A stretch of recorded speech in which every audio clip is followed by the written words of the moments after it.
মাঠের পর মাঠ, বিস্তৃত সবুজ ধানের ক্ষেত যখন দক্ষিণা বাতাসে দোল খায়, তখন মনে হয় ধরণী তার সবুজ আঁচল বিছিয়ে দিয়েছে। চারদিকে এক স্নিগ্ধ শান্তি বিরাজ করে। গাছে গাছে আমের মুকুল বা বৈলের ঘ্রাণে চারপাশ মৌমৌ করছে। প্রাণের স্পন্দন।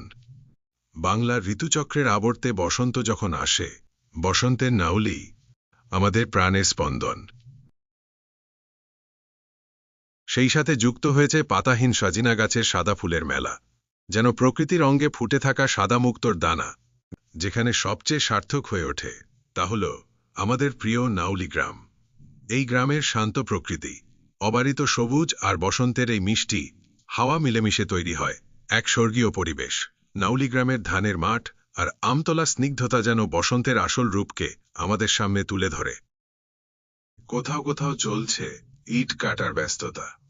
নতুন ইটের পাজা পোড়ানোর সেই ধোঁয়া আর পোড়া মাটির সোঁদা গন্ধ যেন ঋতু পরিবর্তনের এক অনন্য বার্তা বয়ে আনে। এই সবকিছুর মিলন মেলা যেখানে সবচেয়ে সার্থক হয়ে ওঠে তা হল আমাদের প্রিয় নাউলি গ্রাম। এই গ্রামের শান্ত প্রকৃতি, অবারিত সবুজ আর বসন্তের এই মিষ্টি হাওয়া মিলেমিশে তৈরি হয় এক স্বর্গীয় পরিবেশ।